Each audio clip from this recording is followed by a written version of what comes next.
It was the end of the school year, and I was tired. We were all so tired. So it wasn't a great surprise to me when I opened my email and saw across the screen, skydiving anyone? It was my good friend Peter who was looking for a thrill to end the year with. My original reaction was, no way in hell. I am not doing that again. But a few hours later, when I reopened my email and saw that my good friend Molly and Ski Buddy had said, I'm in, I impulsively typed, me too, and hit send. Well, the day of the big event, Molly and I arrived at skydiving West Plains, which is just a little east of Ritzville off of I-90, if anybody is wanting a similar experience. And shortly after we got there, Joe, one of the Tandem skydiving instructors, was gathering us up for pictures. And as he gathered us up, he was also doing a rally call, and he was like, are y'all ready to jump out of a plane at 13,000 feet? And most of the group was like, yeah, that's gonna be so awesome. And I nudged Peter and said, are we really going up to 13,000 feet? And Peter nodded yes. And then Joe did another rally call and said, are you ready to drop 6,000 feet before your parachute opens at 125 miles an hour? And again, the group enthusiastically was like, yeah, this is gonna be so great. And again, I nudged Peter and said, are we really gonna drop 6,000 feet without our parachute? And again, Peter nods yes. And I take a deep breath and think, Liz, what the hell?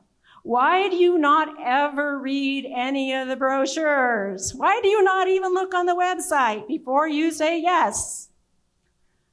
But I was there.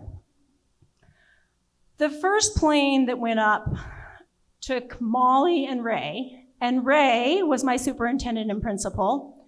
And I was really happy to not be on that plane because I thought if something goes wrong, it's gonna be the first plane of the day before they get it all worked out. And we all stood down below as we watched the plane go up and up and up, and it just disappeared out of sight at some point. And then the parachuters started coming down, and they were just like a lot of black dots that started coming down out of the sky. Of our crew, Molly was the first to come down and did a great landing across the grass. And she pops up with her movie star smile and says, that was so awesome. I just love the free fall. I was a little annoyed with Molly at this point. Cheerleader Molly sometimes could be a little much. But then Ray came down across the grass, also fine landing, but he didn't look like Molly when he stood up. Ray was white and ghostly, and he stood up and he was like, oh my God, the side of the plane just opened up, and people started like falling out the hole. And they just vanished and disappeared.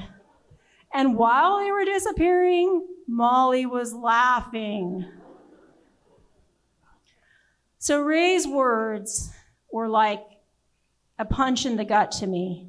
They brought me back to 40 years prior when I was a young, cocky 18-year-old. I was an 18-year-old who was trying to shake off the high school nerd reputation. So I was skiing down the hills faster than anybody else. I was drinking more beers than anybody else. And so when my friend Kathy said, do you want to go skydiving?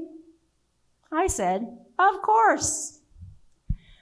Well, 40 years ago, it was a little different. We had to take a little class where, we practiced jumping off of a box. I've always been good at jumping off of things. And we learned about what to do if something went wrong and how to steer our parachute. Kind of like riding a horse. You pull left, you go left. You pull right, you go right. Well, that was all good. Oh, the biggest thing that was different 40 years ago is you did not have an instructor attached to you. You just had to hope that your parachute would open up and that it would all be okay. Well, the first part that was a little bit disconcerting was getting into the plane because the plane didn't look that good. I wasn't sure that it was going to really get me where I needed to go. And then I was told to sit on a milk crate in the corner. That was the official seat. And up we went. And when the side of the plane opened, I went out onto the rails like I was supposed to. And I looked down, and everything was small. The hangar was small. The cars were small. The cows were small. And I thought, I'm going to die.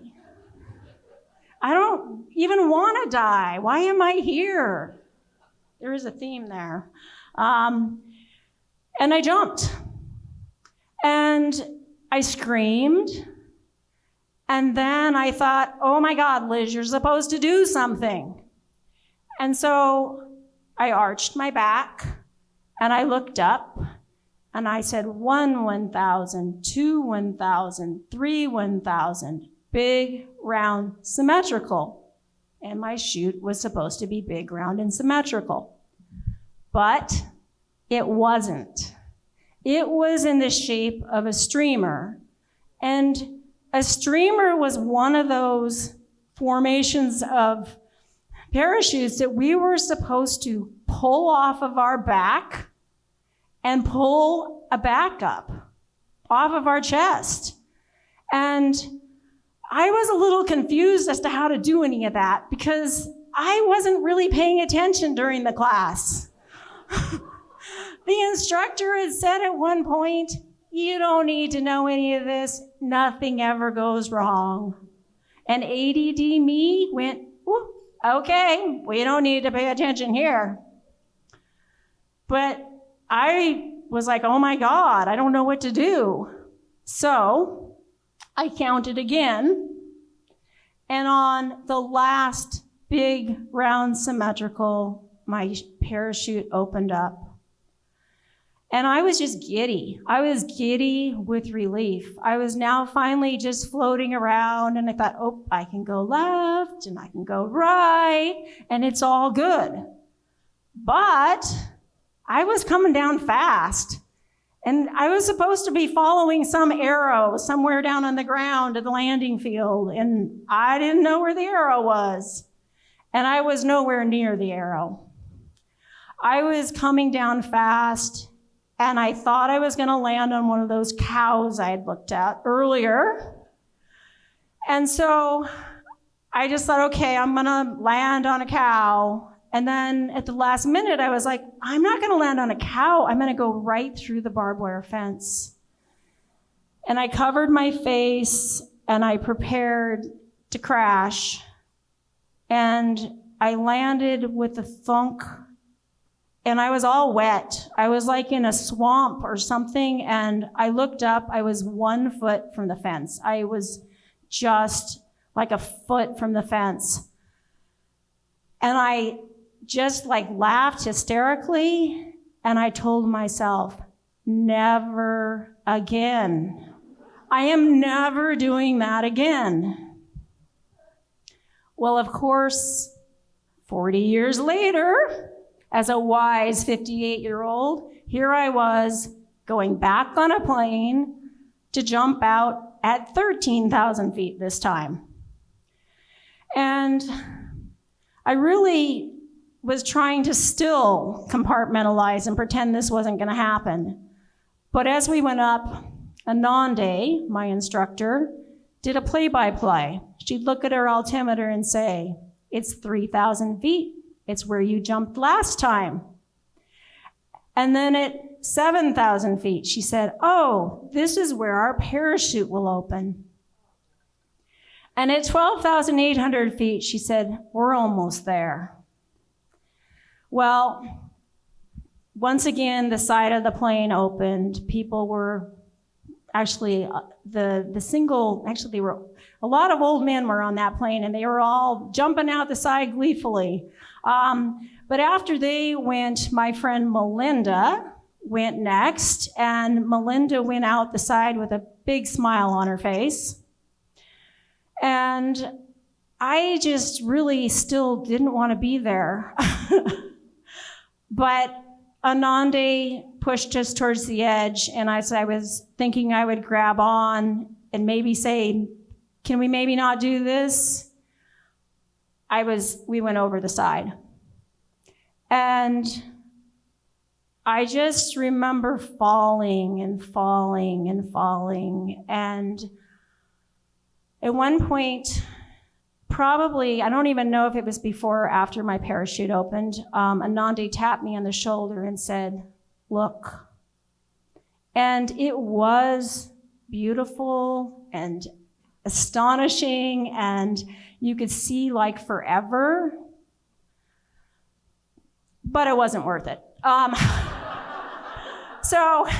when we landed, it all went fine. I mean, we landed, and Anandi knew what she was doing. Nobody had to figure out what to do if their parachute didn't open. At least I didn't have to. And I got up, and I was dizzy and nauseous, and I was kind of just left with the question, why did I do that?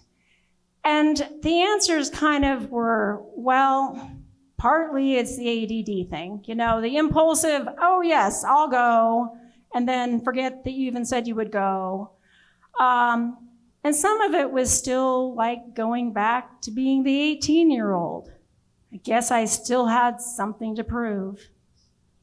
But I'm hoping now, as a wise 60-year-old, that I will say no to the next time I'm asked to go skydiving. And then I can maybe just say, I'm enough. I don't have to jump out of planes to prove myself. I'm enough.